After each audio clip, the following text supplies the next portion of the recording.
decirme a mí que me tome el tiempo y que no hay hora es un peligro tremendo. Pero tengo en vista que tenéis que hacer la fotografía oficial del aniversario y demás cosas, de manera que voy a procurar sintetizar en lo posible el tema de esta mañana sobre el conocimiento que tenemos que tener de la soberanía de Dios. El Dios que nos ama, el Dios que nos salva, el Dios que nos conduce, el Dios que es nuestra esperanza, es, entre todas esas cosas, también el Dios de la soberanía. Él es el Rey de Reyes y el Señor de Señores. Salmo 135, versículos 5 y 6, el salmista, recordando la soberanía de Dios, o hablando de ella, dice así. Salmo 135, versículo 5. Porque yo sé que Jehová es grande y el Señor nuestro mayor que todos los dioses. Todo lo que Jehová quiere, lo hace, en los cielos y en la tierra, en los mares y en todos los abismos. Estamos viviendo un tiempo en que Dios es el ser más cuestionado en nuestra sociedad. Y no solo es el ser más cuestionado, sino que hay un notable desacato a su voluntad. Yo diría todavía algo más.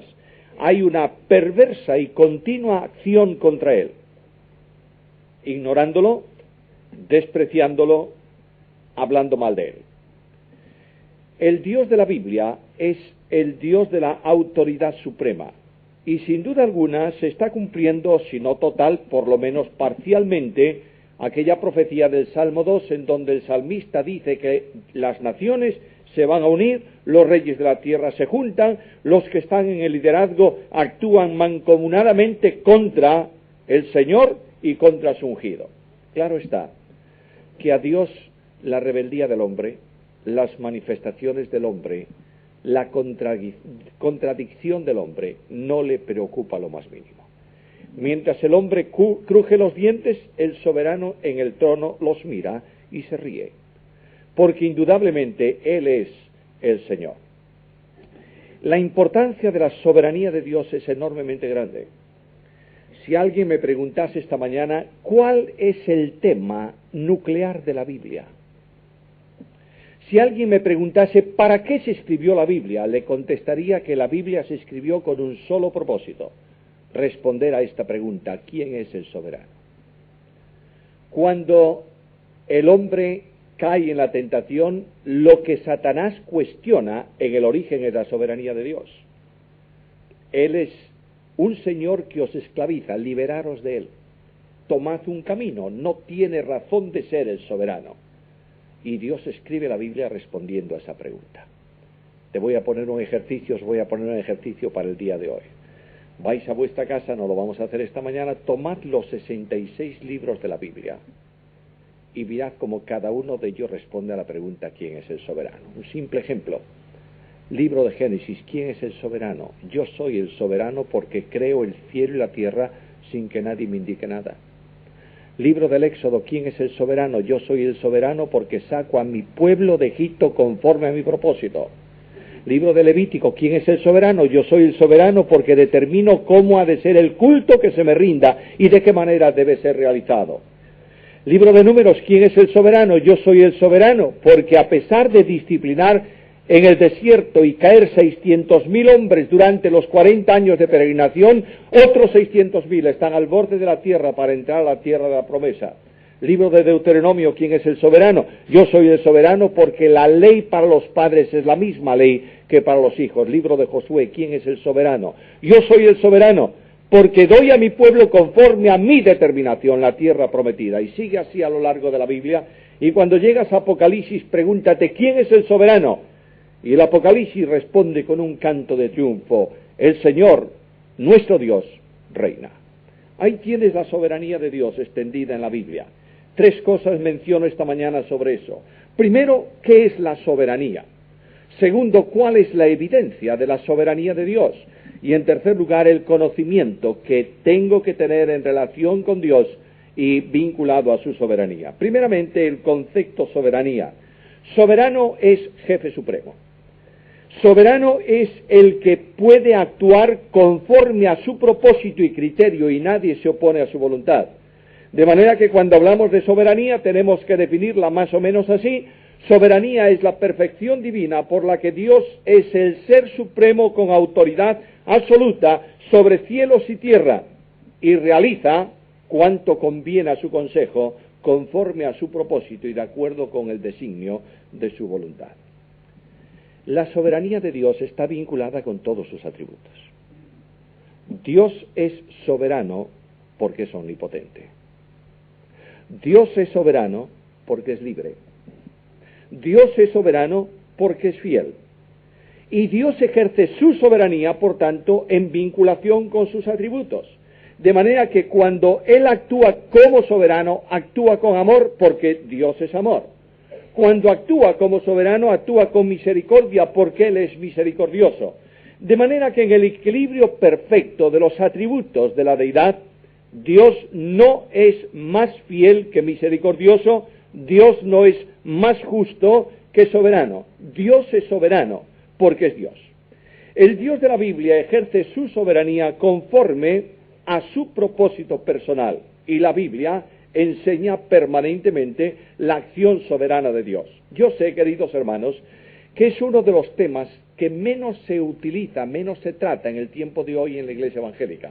Bueno, por una razón especial.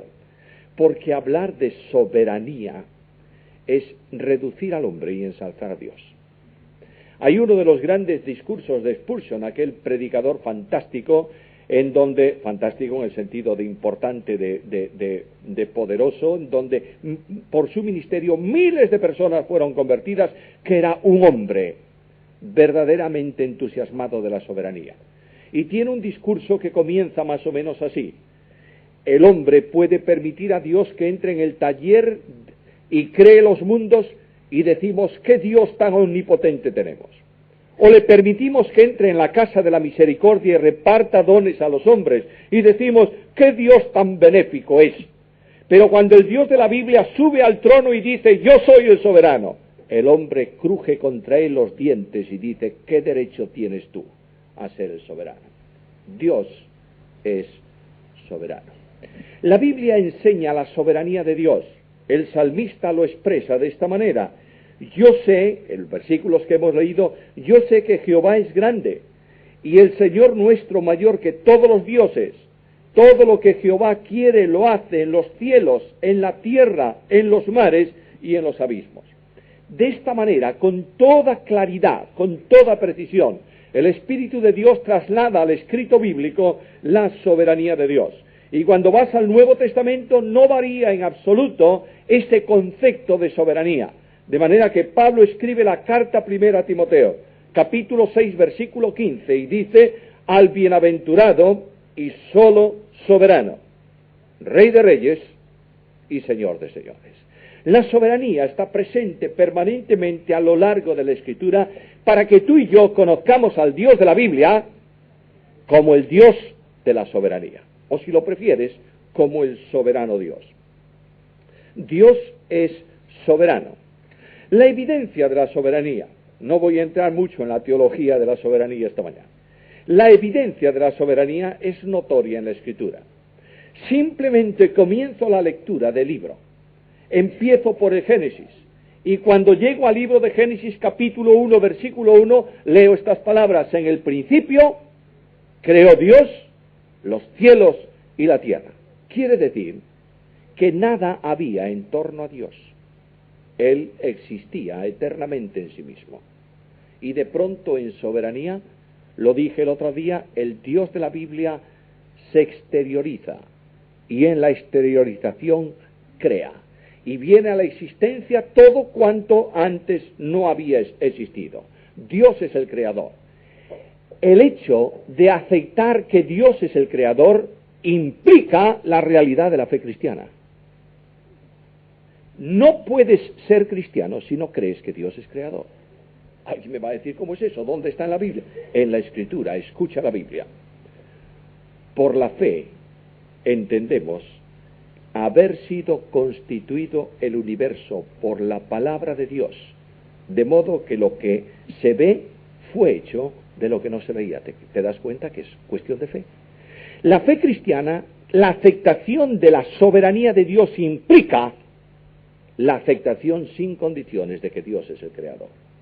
En una sociedad en donde se cuestiona a Dios como creador, en donde el humanismo elimina el creador para colocar elementos relativos en su concepto filosófico de las cosas, los cristianos nos afirmamos en el absoluto. La sociedad nuestra está pagando las consecuencias de un humanismo trasnochado, de un relativismo cada vez mayor por una razón, porque la ciencia humana, la filosofía de los hombres, proclama que la creación ha sido un acto casual, consecuente de algo que se produjo sin ningún tipo de control. Todos vosotros sabéis muy bien que científicamente hablando se hace una proposición científica. Un científico hace una propuesta. Si esa propuesta no se puede demostrar total o parcialmente en un periodo más o menos de 5 años, queda archivada como una propuesta científica. Alguien ha propuesto la historia de la evolución. Llevamos siglos manteniendo lo que todavía no se ha demostrado. Y yo me pregunto, ¿por qué causa? ¿Cuál es la razón? ¿Por qué este tremendo empeño en mantener lo que no se puede probar? Por una razón. Porque hay que eliminar el absoluto del Creador. Porque el humanismo necesita relativos. Y mientras exista un absoluto que dice, yo soy el Rey de Reyes y el Señor de Señores, el humanismo trasnochado que coloca al hombre en el centro no puede funcionar. Por eso se mantiene esto. Y cuando algún científico serio dice, esto no se mantiene, no vamos a poder persistir en este asunto mucho más tiempo, entonces surge la teoría del Big Bang, la explosión cósmica. Que por esa explosión todo cuanto hay vino a la existencia en la forma que existe. Es una tremenda credulidad. Yo voy a mi Biblia y pregunto cómo se originó, y la Biblia me dice, porque el soberano dijo sea, y fue. Y esto es principio de fe. Los ángeles, los hombres, son creación suya.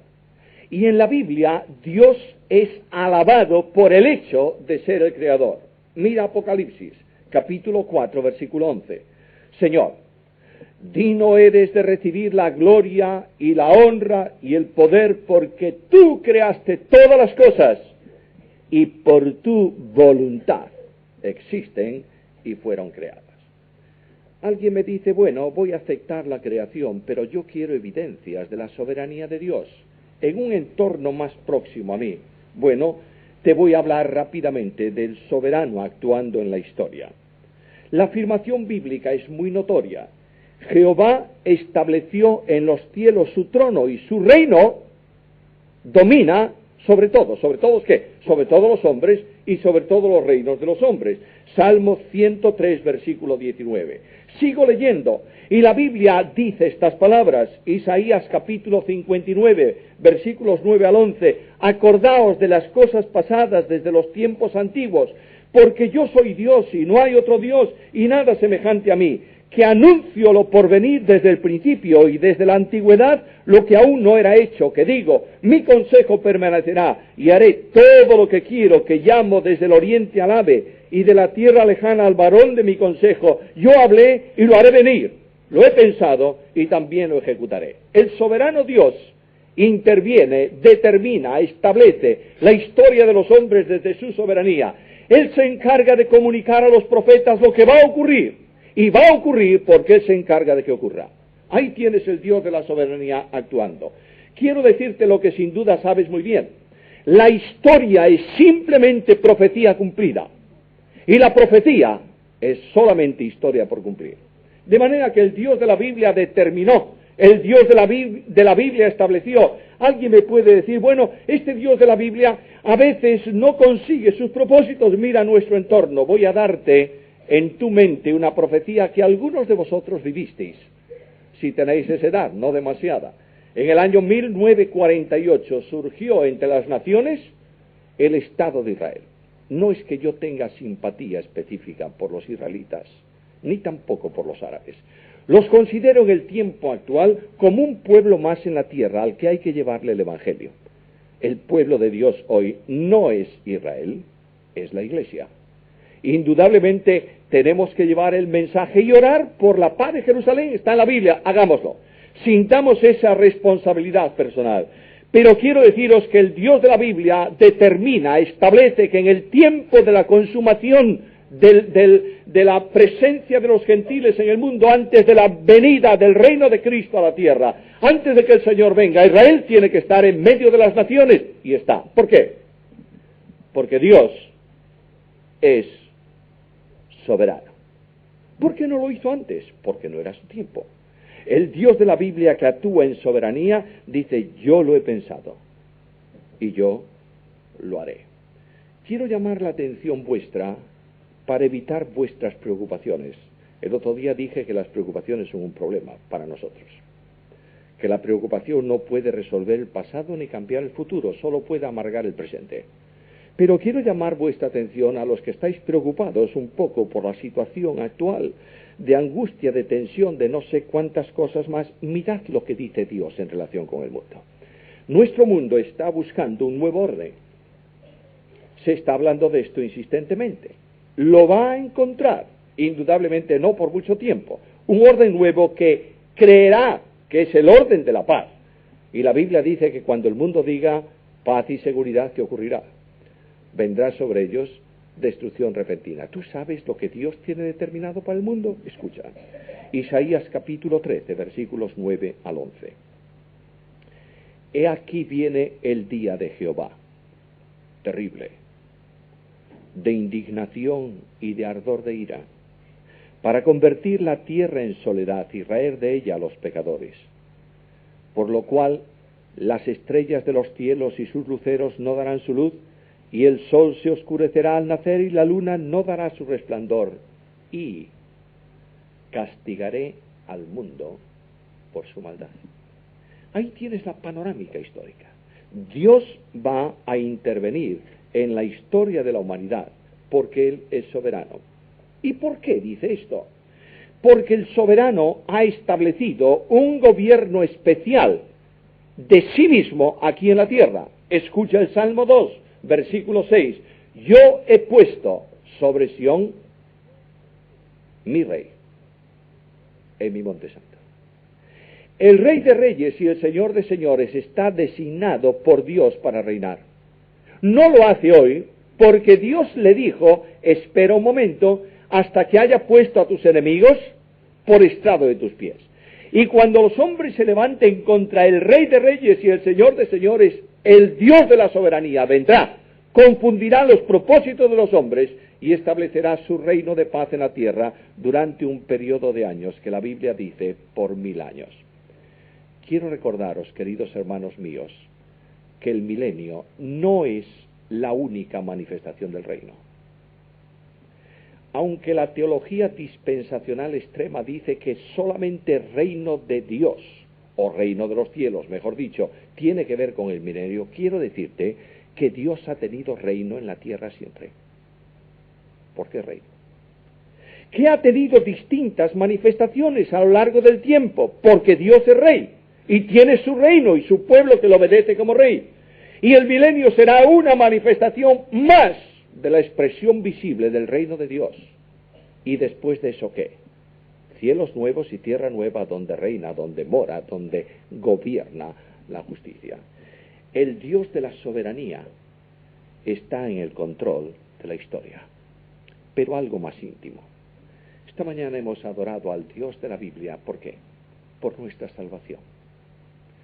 Ese último cántico, creo que fue el penúltimo, que cantamos, a mí me emociona y me conmueve tremendamente. En Vigo lo cantamos con otra letra, muy parecida, pero otra letra. Fue en la cruz donde Él murió. Clavado allí, sufrió por mí y pagó. Como un hombre, como flor que un hombre pisoteó. Así en la cruz murió el Señor, pensando en mí. Esta es la grandeza de Dios. Dios es soberano en la salvación. Lo mencioné ayer. La planificación de la salvación obedece a la soberanía de Dios. Escucha, ayer mencionaba a Pablo, alguien me va a decir, ¿tienes un solo texto para esto? No tengo muchos más, escucha otro. El apóstol Pedro dice, sabiendo que habéis sido rescatados de vuestra vana manera de vivir, la cual recibisteis de vuestros padres, no con cosas corruptibles como oro o plata, sino con la sangre preciosa de Cristo, como de un cordero sin mancha y sin contaminación, ya destinado desde antes de la fundación del mundo. Tú eres salvo y yo soy salvo esta mañana. No por un azar de nuestra vida o de nuestras circunstancias. No porque Dios, viéndonos perdidos, vino a rescatarnos. Dios determinó salvarte a ti y a mí antes de la creación del mundo. Dios extendió su gracia en salvación antes del principio de los siglos. La gracia infinita que es la razón de la salvación se depositó en Jesucristo nuestro Señor. De manera que cuando Cristo, como recipiente infinito de gracia, viene al mundo, Juan dice que con él vino la gracia. Moisés entregó la ley, con Cristo vino la gracia. Por eso cuando Juan contempla a Cristo, tiene que decir, vivo su gloria, como del unigénito del Padre, lleno de gracia y de verdad. Y pasa el tiempo, y Dios determina que su Hijo muere en una cruz, y los siglos transcurren, y la noche del mundo se cierra sobre las miserias de los hombres, y las lágrimas invaden lo que antes era huerto. Y de pronto, en la noche del mundo, cuando nadie lo esperaba, cuando vino el cumplimiento del tiempo, Dios envió a su Hijo, nacido de mujer, nacido bajo la ley, para que redimiese a los que estábamos bajo la ley, a fin de que recibiésemos la adopción de hijos. ¿Quién lo hizo? El soberano. ¿Cuándo? Cuando lo había determinado. La cruz de Cristo obedece al propósito de la soberanía de Dios. No te olvides de verla así la próxima vez. Cuando tú mires a la cruz, piensa que la cruz es el resultado de un acto de soberanía. Escucha la Biblia. Bendito sea el Dios y Padre de nuestro Señor Jesucristo, que nos bendijo con toda bendición espiritual en los lugares celestiales en Cristo, según os escogió en Él antes de la fundación del mundo, para que fuésemos santos y sin mancha delante de Él en amor, habiéndonos predestinado para ser adoptados hijos suyos por medio de Jesucristo, según el puro afecto de su voluntad, para alabanza de la gloria de su gracia, con la cual nos hizo afectos en el amado. ¿Cómo se produce la cruz? ¿Por qué la salvación? ¿Cuál la causa de nuestro encuentro con Dios? Por el puro afecto de ¿qué? De su voluntad. Es el soberano.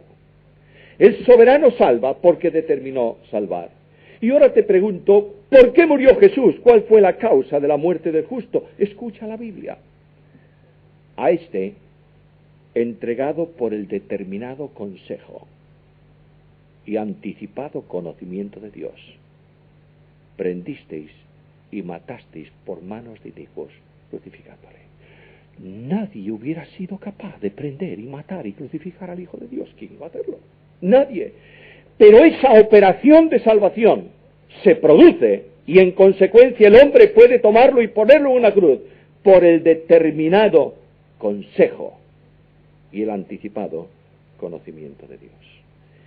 La cruz, como operación de salvación, cumple el propósito soberano. Escucha la Biblia. Pero Dios ha cumplido así todo lo que antes había anunciado por boca de sus profetas, que su Cristo había de padecer. Luego la cruz, los sufrimientos, la agonía, el abandono, las tinieblas, la muerte espiritual y la muerte física del Salvador es el resultado del propósito soberano de salvación. ¿Quieres oírlo en la profecía antigua? Con todo Jehová quiso quebrantarlo, sujetándolo a padecimiento. ¿Te das cuenta? El Señor quiso y el Hijo de Dios entrega para morir por ti y por mí en una cruz. Ayer mencionaba, no voy a extenderme en ella tampoco esta mañana, que la acción capacitadora para salvación obedece a la soberanía de Dios. Dios nos capacita para ser salvos, no nos obliga a ser salvos, ¿entiendes esto? Quiero dejar bien claro esto. Dios no ha escogido a algunos para salvación y a otros para condenación. Esto no está en la Biblia. Pero tengo la seguridad de que todos los salvos hemos sido capacitados para salvación. ¿Cuántas veces en la experiencia de una persona, en la experiencia de un creyente, en el recuerdo de cómo fue salvo, tiene esto en la mente? Yo oí muchas veces predicar el Evangelio, sobre todo si has nacido en un hogar cristiano. Y para ti el Evangelio era un buen mensaje que podías entender intelectualmente. Para ti la cruz era el elemento de salvación, el crucificado, el Salvador, etcétera, etcétera, etcétera. Pero un día, tú viste la cruz y viste al Salvador como nunca antes lo habías visto. ¿Quién produjo ese cambio en tu vida para que tú dijeses al Señor, Señor, aquí estoy, sálvame? ¿Quién lo hizo?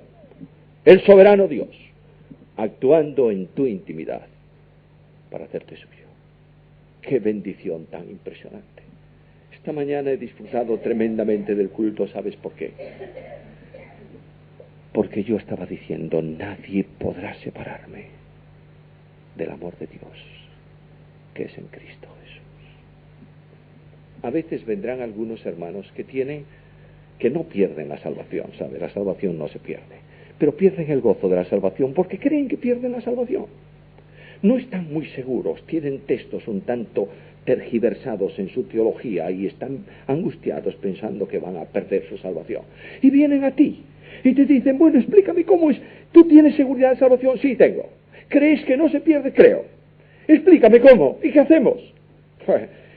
Agarramos la Biblia y empezamos por textos que hablan de seguridad y le volcamos un chorro de Biblia sobre la cabeza espiritual de esa persona, porque de tal manera amó Dios al mundo que ha dado a su Hijo unigénito, etcétera, etcétera, y justificados pues por la fe tenemos paz para con Dios, y venga, y textos y más textos, y al final nos sentimos tan contentos de haberlo hecho, y él tan desgraciado porque no lo ha entendido. La seguridad de salvación no descansa en promesas de Dios, sino en obra de Dios. Esta mañana se leyó el versículo. ¿Cómo puedo yo saber que no voy a caer de la gracia? Porque aquel que es poderoso para guardarme sin caída y presentarme delante de su gloria con gran alegría. El Padre está empeñado en que yo no caiga de la gracia, ¿entiendes esto? Hubiera fracasado mi vida 20.000 veces en mi experiencia, pero el Dios de la gracia me tiene aferrado para que no caiga de ella. Y miro y digo, ¿y tú, Señor, qué estás haciendo por mí? Y Cristo me dice, yo tengo un compromiso con el Padre, que todo lo que me da yo no pierda a nadie, sino que lo resucite ¿a cuántos? A todos en el día postrero. No hay promesa, hay obra. Está actuando la primera y la segunda persona en cuanto a nuestra garantía de salvación. Y la tercera persona me dice, está sellado por mí, como propiedad divina, y nadie en el cielo ni en la tierra puede tocar la propiedad de Dios. Y yo siento enorme paz. ¿Sabes por qué? Porque la soberanía garantiza mi salvación. Conoce el Señor a los que son suyos. ¿Tú te das cuenta de esto? ¡Qué bendición tan grande! Encuentro en la soberanía el descanso de mi salvación y la certeza de la vida eterna. ¿Cuáles son las consecuencias de la soberanía? Dios es soberano en la vida del creyente. Acéptalo, asúmelo, disfrútalo. Ese conocimiento lo necesitas. Escucha la enorme bendición de un creyente de la antigua dispensación en relación con la soberanía de Dios. Es un salmista, está lleno de conflictos, de dificultades y de problemas. Y de pronto él dice esto, con todo, yo siempre estuve contigo. Me tomaste de la mano derecha, me has guiado según tu consejo y después me recibirás en gloria. Y de pronto se olvida de los problemas que tiene porque descansa en el soberano y dice, ¿a quién tengo yo en los cielos sino a ti? Fuera de ti nada deseo en la tierra. Y Satanás viene a decirle, ¿tú crees eso? ¿Crees que Dios te está tratando bien? Mira cómo estás, enfermo, despreciado. Y dice, sí, mi carne y mi corazón desfallece, pero la roca de mi corazón y mi porción son Dios. ¿Por cuánto tiempo? Para siempre. Y ahí tienes al creyente que en medio de las tribulaciones descansa en la soberanía. ¿Sabes por qué? Porque las dificultades y las pruebas de tu vida y de la mía están bajo la soberanía de Dios. Os decía ahí atrás, no sé cuándo fue, que yo hago muchas veces preguntas. ¿Por qué? Últimamente no sabes cuántas veces lo hago.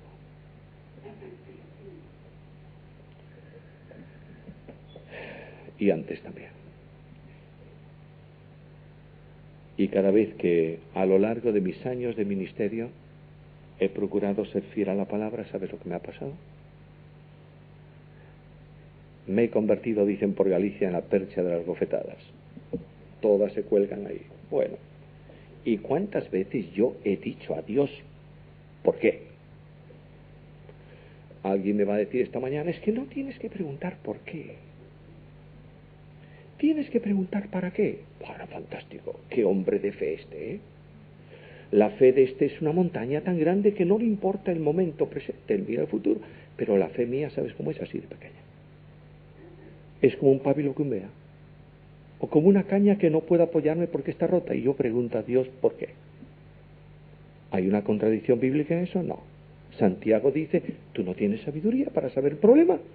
Pregúntale, ¿por qué? Y Él te va a dar sin reñirte. ¿Qué Padre tengo en los cielos? El gran soberano Dios que ve mis faltas, lo que haría yo si fuese Él, sería un palo permanente sobre mis espaldas para tratar de enderezar mi senda. No lo hace Dios. Dios, ¿sabes lo que hace? Dice, pobrecito, es polvo. Ahí tienes el Dios de la Biblia, lleno de misericordia, lleno de gracia, que responde a las preguntas. Quiero advertirte algo que es una idea que entró en el cristianismo a partir del siglo IV, que el sufrimiento es la vía natural del cristiano, ¿no es verdad? Que Dios nos ha salvado para que suframos como su Hijo, ¿no es cierto? El Dios de la Biblia puede permitir sufrimiento en algún momento, enfermedad en otros momentos, angustia en otros momentos para fortalecer tu fe, pero escucha lo que dice Pedro, solo durante el tiempo que sea necesario. Esa idea extraña de que el creyente tiene que ser un amargado no está en la Biblia. Esa idea extraña de que el creyente es un pobre desgraciado en el mundo, no es verdad. Es el Hijo del Padre del cielo, vinculado con el Rey de Reyes y el Señor de Señores. La vida cristiana yo la observo a lo largo de los últimos años y digo, qué grande es la gracia de Dios salvando a niños que los hemos convertido en verdaderos esclavos de nuestra religión. Estaba hace tiempo, os veo enormemente tensos esta mañana. Estaba hace tiempo, unos años, en nuestra escuela dominical en Vigo. Y a mí me encanta de vez en cuando ir por las clases de los más pequeños. Son fantásticos. Y estábamos con el tema del mundo y sus cosas. Y me fui a una clase pequeña. Me senté allí. Y al final le dije a la profesora, ¿puedo hacer una pregunta? Claro, muy bien. Y me fui a la primera niña que estaba allí adelante. Una niña con los pelos así todos. Un encanto de niña. Y le digo, dime, ¿tú sabes bien qué diferencia hay entre un creyente y uno del mundo? ¿Sabes lo que me dijo? Me dijo, es muy fácil. El creyente va al culto cuando los del mundo van a la playa. Y yo dije para mí, mira, estamos fabricando religiosos, no cristianos. Porque estamos asociando que la vida cristiana grande es no disfrutar de nada. Y cerrarse en las cuatro paredes de un local, mañana, tarde y noche y nada más. Esto no es vida, porque no es vida cristiana. La vida cristiana es disfrutar de las cosas lícitas del mundo como Cristo disfrutó.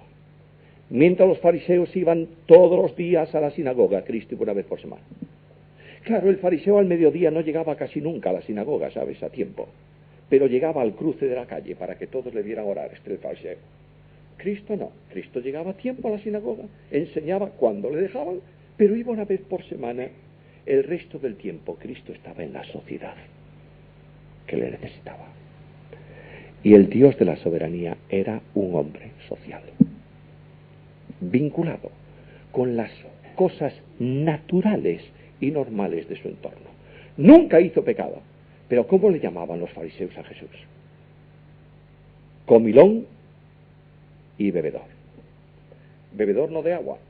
Cristo bebía agua, bebía vino con nosotros y comía con los publicanos y los pecadores. Oh, hermanos queridos, el daño más grande que podemos hacer en nuestra sociedad evangélica es la religión y sus normas, desvinculada de la gracia de Cristo.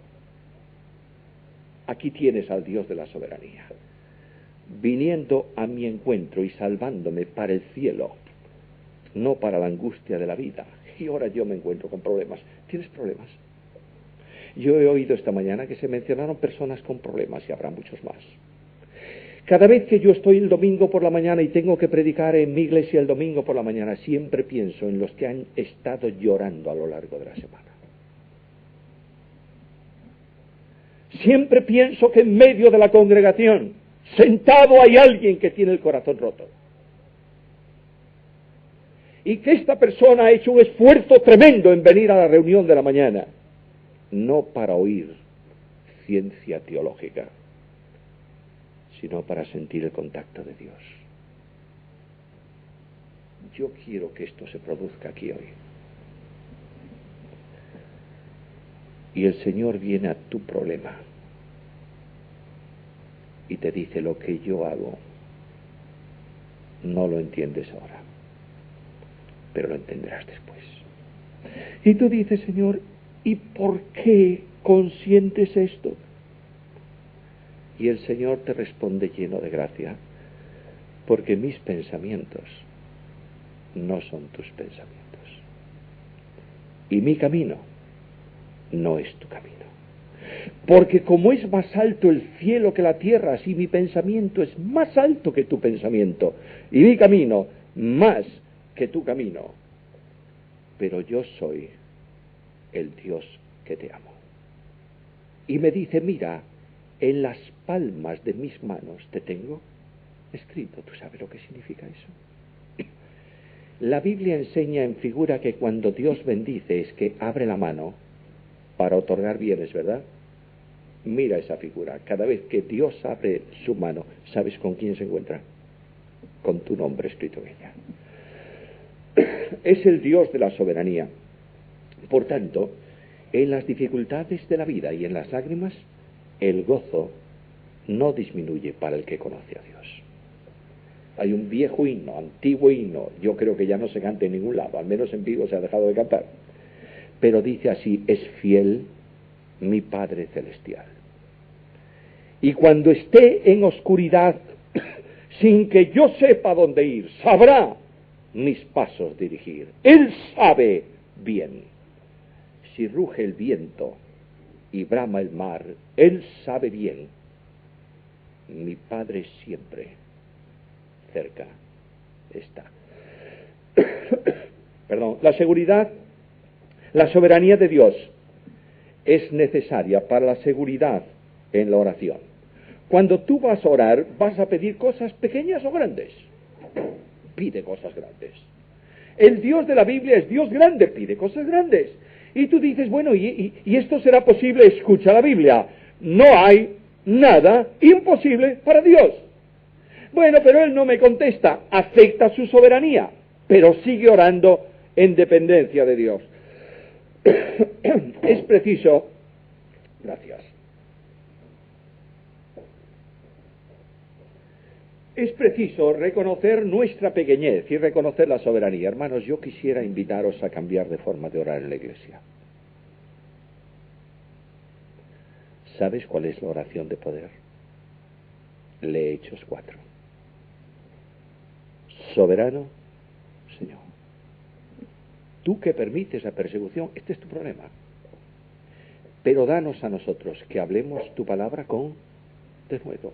Y cuando el pueblo de Dios en dependencia dice: Señor, tú eres el soberano, y yo lo acepto, el Espíritu Santo hizo temblar el lugar donde estaban congregados. ¿Y qué ocurrió? Todos fueron llenos de Dios y hablaron con denuedo la palabra.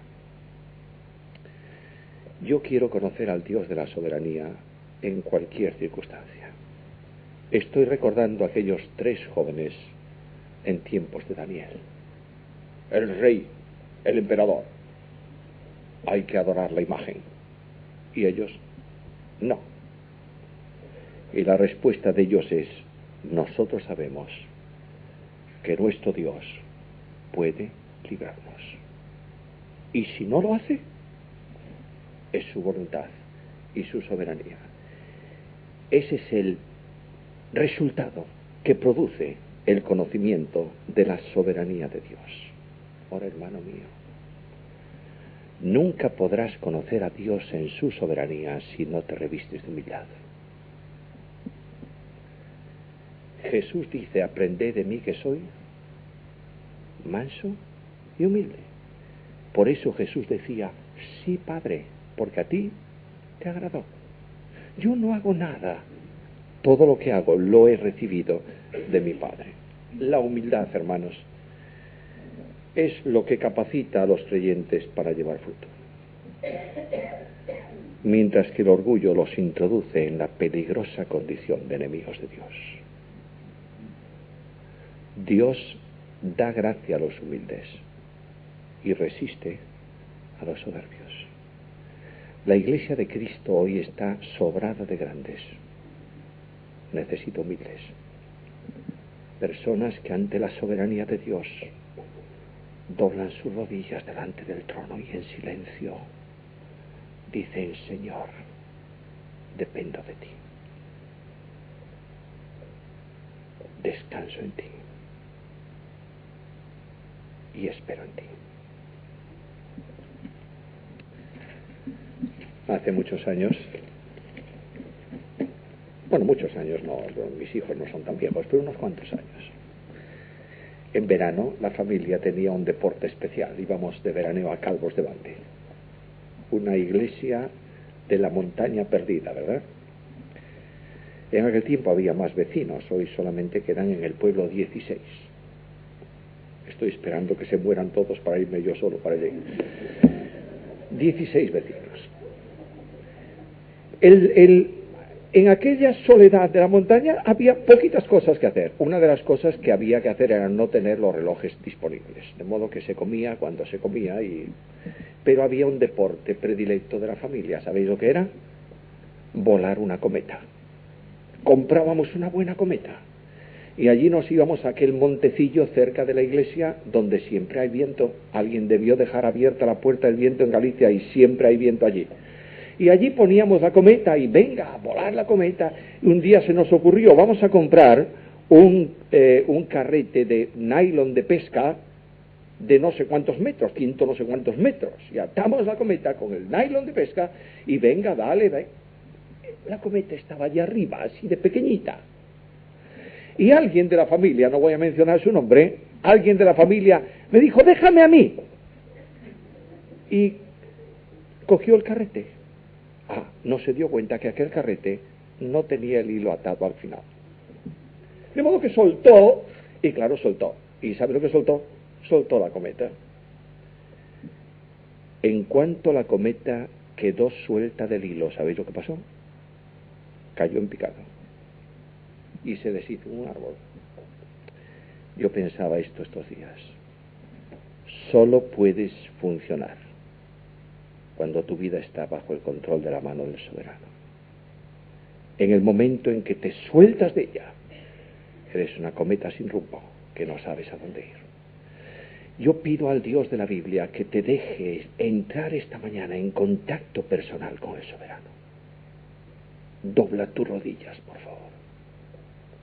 Entra por la fe ante su trono de gracia y únete al canto de los seres celestiales y a la adoración de los querubines, y proclama la soberanía de Dios. Y di al Señor: Señor, tú eres el Dios de dioses, el Rey de reyes y el Señor de señores. Quiero que seas mi Señor personal, sin condiciones. Y cuando tú llegas a esa decisión, vas a ser conducido en triunfo para tu bendición y para gloria de su nombre.